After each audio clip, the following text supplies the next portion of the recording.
নমস্কাৰ, মই আইমি বৰুৱা। আহি আছে এনাজৰী মেলা 2020, য'ত বিবাহ উপযোগ্য যুৱক যুৱতীক চিনাকি কৰি দিয়া এখন সুন্দৰ মঞ্চ। এক মৰমৰ বান্ধোন, এক হেঁপাহৰ বান্ধোন। আপোনালোকৰ মৰম, চেনেহ, আশীৰ্বাদ আৰু সহযোগিতাই ইয়াক সফলমণ্ডিত কৰি তুলিব বুলি কামনা কৰিলোঁ। ধন্যবাদ। নমস্কাৰ, মই Sunayana Phukan Mahanta. Art of living অৰ্থাৎ জীয়াই থাকিবলৈ শিকিবৰ বাবে আৰু জীৱন সম্পৰ্কে এটা শুদ্ধ ধাৰণা ল'বৰ বাবে প্ৰত্যেককে এগৰাকী জীৱন সংগীৰ খুবেই প্ৰয়োজন। এই কথাষাৰৰ গুৰুত্ব উপলব্ধি কৰি মৃগাংক আৰু যতীন নামৰ দুগৰাকী উদীয়মান যুৱকে আয়োজন কৰিছে এনাজৰী মেলা 2020। এনাজৰী মেলা 2020ত প্ৰত্যেকগৰাকী বিবাহ উপযুক্ত প্ৰাৰ্থীয়ে নিজৰ জীৱন সংগীগৰাকী বিচাৰি লোৱাৰ এখন মঞ্চ লাভ কৰিব। গতিকে আহক আমি সকলোৱে মিলি এনাজৰী মেলা 2020 সাফল্যমণ্ডিত কৰি তোলোঁ। এনাজৰী মেলা 2020 চনত অনুষ্ঠিত কৰিবলগীয়া অনুষ্ঠানত বিবাহ উপযোগী সকলো ব্যক্তিলৈ এটা সুবিধা আগবঢ়াইছে। তেখেতসকলে নিজৰ নিজৰ পচন্দ অনুসৰি জীৱন সংগী বাছি ল'বৰ সুবিধা পায় আৰু এই অনুষ্ঠানটোক আগবঢ়াই নিবৰ কাৰণে আপোনালোকৰ সহায় সহযোগিতা আশীৰ্বাদৰ প্ৰয়োজন। আৰু আশা কৰোঁ এইকণ সুবিধা আপোনালোকে এই অনুষ্ঠানটিলৈ আগবঢ়াব। ধন্যবাদ। নমস্কাৰ, বিদ্যালয়সকলকে আন্তৰিক শুভেচ্ছা জনাইছোঁ। আশা কৰোঁ সকলো কুশলে আছে আৰু কামনা কৰি সকলো সুস্বাস্থ্যৰে থাকক। এটা ভাল খবৰ দিবলৈ আহিছোঁ। এনাজৰী 2020 আহি আছে আপোনালোকৰ মাজলৈ। যতীন আৰু মৃগাংকই যি সুন্দৰ পদক্ষেপ লৈছে এনাজৰীৰ জৰিয়তে, এই এনাজৰীৰ জৰিয়তে যিসকল বিবাহৰ উপযুক্ত যুৱক যুৱতী তেওঁলোকক এখন মঞ্চ দিয়া হ'ব। গতিকে যুৱক যুৱতীসকলৰ এই বিবাহৰ উপযুক্ত সময়কণত এটি মঞ্চ দিয়াৰ বাবে মই যতীন আৰু মৃগাংকক আন্তৰিক অভিনন্দন জ্ঞাপন কৰিছোঁ। এটা সুন্দৰ পদক্ষেপ তেওঁলোকে লৈছে আৰু তেওঁলোকৰ জৰিয়তে এনাজৰীৰ জৰিয়তে অসমৰ বহুত যুৱক যুৱতীয়ে নিজৰ সংগী বিচাৰি পাওক। সকলোকে মোৰ ফালৰ পৰা শুভেচ্ছা জনাইছোঁ যে সকলোৰে জীৱনবিলাক মধুময় হওক, সুন্দৰ হওক। ধন্যবাদ। নমস্কাৰ, মই ৰূপম ভূঞা। এনাজৰী মেলা 2020 আহি আছে আৰু এটা খুব সুন্দৰ পদক্ষেপ বিবাহ উপযোগ্য পাত্ৰ পাত্ৰীৰ বাবে নিজৰ সংগী বিচাৰি লোৱাটো। আৰু এই ইনিচিয়েটিভটোৰ বাবে মই যতীন আৰু মৃগাংকক ধন্যবাদ জ্ঞাপন কৰিছোঁ আৰু আশা কৰিছোঁ এনাজৰী মেলা 2020ত বহুতো পাত্ৰ পাত্ৰীয়ে নিজৰ জীৱন সংগী বিচাৰি পাব আৰু সকলোৰে মই সুন্দৰ ভৱিষ্যতলৈ শুভকামনা জ্ঞাপন কৰিছোঁ। ধন্যবাদ। Hello everyone, this is Devajit Bhattacharya আৰু সকলোকে মই ৰংগালিবিৰ শুভেচ্ছা জ্ঞাপন কৰিছোঁ। We all know the situation is getting very difficult, so I urge you all to enjoy this wonderful festival with your family and your dear ones. Please don't go out of your homes. And I also want to wish the very best to Mriganko and Jatin for their upcoming venture Enajory. You guys are doing a wonderful job and I wish you all the very best. Stay home, stay fit and lots of love from Team Enajory. নমস্কাৰ, মই পল্লৱী বৰা। বিবাহ উপযুক্ত যুৱক যুৱতীসকলে জীৱন সংগী বিচাৰি হাবথুৰি খাব নালাগে। আপোনালোকক এনাজৰী এনে এখন মঞ্চ দিব য'ত বিবাহ উপযুক্ত পাত্ৰ পাত্ৰীয়ে মন পচন্দৰ জীৱন সংগী বিচাৰিবলৈ এক সুযোগ পাব। আহি আছে এনাজৰী মেলা। বিগত বৰ্ষসমূহত এই এনাজৰী মেলাই এনে এখন মঞ্চ আপোনালোকলৈ দাঙি ধৰিবলৈ সক্ষম হৈছে য'ত বিবাহ উপযুক্ত পাত্ৰ পাত্ৰী বা যুৱক যুৱতীসকলে নিজৰ জীৱন সংগী বিচাৰি উলিয়াত সহায় হৈছে। গতিকে এই মেলাৰ আঁৰৰ ব্যক্তিসকল হৈছে অভয় শংকৰ ফাউণ্ডেশ্যনৰ সভাপতি মৃগাংক পাটোৱাৰী, সাধাৰণ সম্পাদক যতীন হাজৰিকা। তেওঁলোকৰ এই কষ্ট সাৰ্থক হওক তাৰেই কামনা কৰিলোঁ। ধন্যবাদ।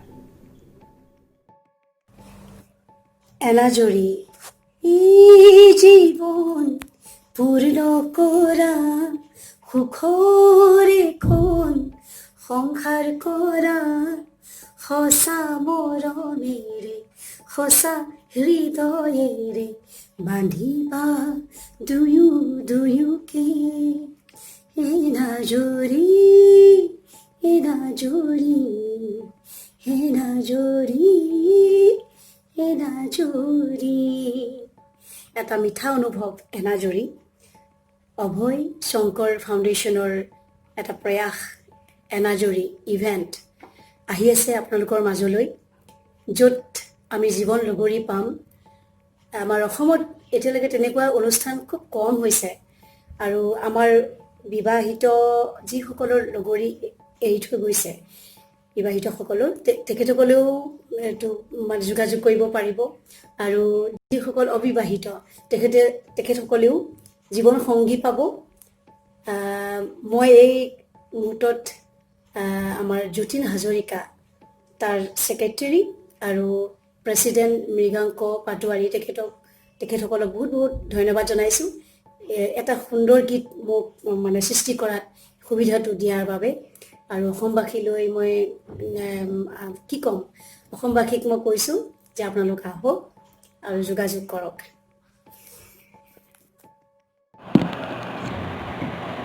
নমস্কাৰ। পোনপ্ৰথমে মই সদৌ অসমবাসী ৰাইজৰ ওচৰত অভয়ংকৰ ফাউণ্ডেশ্যন আৰু এনাজৰী ফালৰ পৰা সদৌ অসমবাসী ৰাইজৰ ওচৰত নমস্কাৰ জ্ঞাপন কৰিছোঁ। আমি জনাবলৈ পাই সুখী হৈছোঁ যে অতি শীঘ্ৰেই অভয়ংকৰ ফাউণ্ডেশ্যন আৰু এনাজৰী উদ্যোগত অসমবাসী ৰাইজৰ ওচৰত এনাজৰী মেলা আহি আছে। এনাজৰী মেলা হৈছে বিবাহযোগ্য যুৱক যুৱতীৰ এক পৰিচয় সন্মিলন। সকলোৱে জানে বিবাহ এক সামাজিক বন্ধন, এক সামাজিক স্বীকৃতি। এই স্বীকৃতি বা সামাজিক বান্ধোন কৰিব যাওঁতে বহুতো সমস্যাৰ সন্মুখীন হ'ব লগা হয়। এজন পাত্ৰ বা পাত্ৰীয়ে তেওঁলোকৰ জীৱন সংগী বিচৰাত বহুতো সমস্যাৰ সন্মুখীন হয়। আমি দেখিছোঁ এতিয়াও আপুৰণি পদ্ধতিৰে ককা আইতা খুৰা খুৰীয়েক মামা মামীয়েক বা ঘৰৰ কোনোবা ভিতৰুৱা ঘটকে তেওঁলোকৰ মাজত জীৱন সংগী বিচৰাত বা পাত্ৰ পাত্ৰী বিচৰাত সহায় সহযোগ কৰিছে।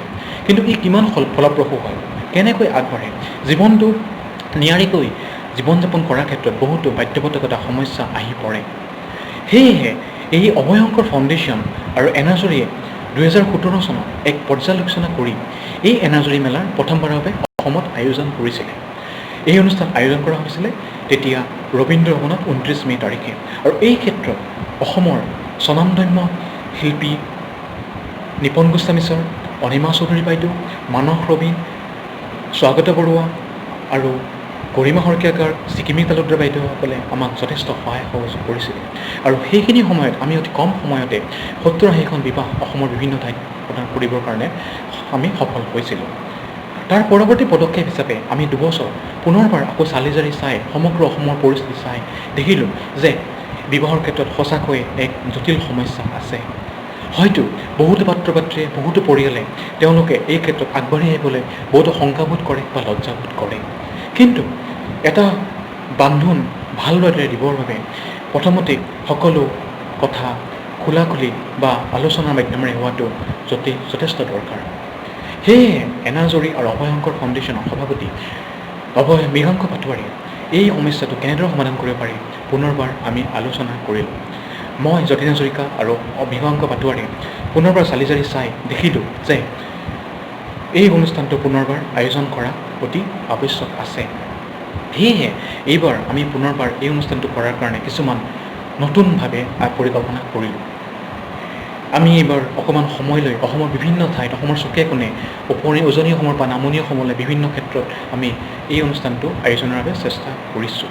আৰু অনুষ্ঠানটোৰ বাবে আমি অসমৰ বিভিন্ন ঠাইৰ পৰা সহায় সহযোগ পাইছোঁ। অনুষ্ঠানটো অসমৰ গুৱাহাটীতে আমি কৰাৰ বাবে আমি চেষ্টা কৰিছোঁ। এই ক্ষেত্ৰত আমাক অভিনয় জগতৰ স্বনামধন্য শিল্পী আইমী বৰুৱা, প্ৰীতি কংকনা, নীলোৎপল বৰুৱা, অনিমা চৌধুৰী বাইদেউ, নিপন গোস্বামী ছাৰ, মৃদুল ভূঞা ডাঙৰীয়া, প্ৰস্তুতি পৰশৰ বাইদেউ, লগতে আৰু বহুতো শিল্পী যেনেকৈ ৰুদ্ৰাণী বুঢ়াগোহাঁই, বৰ্ণালী দেউৰী, তেওঁলোকেও আমাক বহুতো দিহা পৰামৰ্শ আগবঢ়াইছে আৰু ভৱিষ্যতেও দিহা পৰামৰ্শ দিম বুলি আমাক কথা দিছে। আচলতে এই অনুষ্ঠানটোৰ আঁৰত আমি বেলেগ ধৰণে আগবাঢ়িছোঁ। এনাজৰী মেলা এটা থিম ছং আমি উলিয়াইছোঁ। মনেশা বৰদলৈ কণ্ঠদান কৰিছে, প্ৰিয়াংকু কলিতা সংগীত ব্যৱস্থাপনা কৰিছে। লগতে এজন পাত্ৰৰে সৈতে 5জন পাত্ৰী আৰু এজন পাত্ৰীৰ এগেইনষ্টে 5জন পাত্ৰ আমি দিয়াৰ বাবে এক সুব্যৱস্থা কৰিছোঁ। গতিকে এই ক্ষেত্ৰত আমি সদৌ অসমবাসী ৰাইজৰ ওচৰত আমি আহ্বান কৰিছোঁ যাতে তেওঁলোকে আমাক তেওঁলোকৰ হিয়াৰ পৰা আমাক আঁকোৱালি লয় আৰু অনুষ্ঠানটোত আগবঢ়াই দিয়াত সহায় কৰে। আমি বিভিন্ন ধৰণৰ কাম কাজ কৰি আছোঁ। এতিয়াও আমি সহায় সহযোগ পাইছোঁ। বিভিন্ন সংবাদ প্ৰতিষ্ঠানেও আমাক এই ক্ষেত্ৰত সহায় কৰিছে। গতিকে আমি এই এনাজৰী মেলাৰ যোগেদি আমি এক সুদূৰ প্ৰসাৰী প্ৰয়াস হিচাপে পাত্ৰ পাত্ৰী বিচৰাৰ ক্ষেত্ৰত আমি তেওঁলোকক এক সুন্দৰ পদক্ষেপ দিম বুলি আগবাঢ়ি আহিছোঁ। গতিকে আপোনাক দেখিছে এতিয়া প্ৰথমতে তাৰপিছত কৰোণা মহামাৰীয়ে গোটেই বিশ্ব ত্ৰাস কৰিছে আৰু কৰোণা মহামাৰী পৰিত্ৰাণ পোৱাৰ পিছতেই আমি এই অনুষ্ঠানটো আমি নতুনভাৱে আগবঢ়াই নিয়াৰ বাবে আপোনালোকৰ ওচৰত মনস্থ কৰিম। গতিকে আপোনাৰ এই ক্ষেত্ৰত বিশেষ জানিব লগা থাকিলে অভয়শংকৰ ফাউণ্ডেশ্যন আৰু এনাজৰীৰ যোগাযোগ কৰিব পাৰে। যোগাযোগৰ বাবে তেওঁলোকে 8638730910 789603890 এই দুটা নম্বৰত যোগাযোগ কৰিব পাৰে।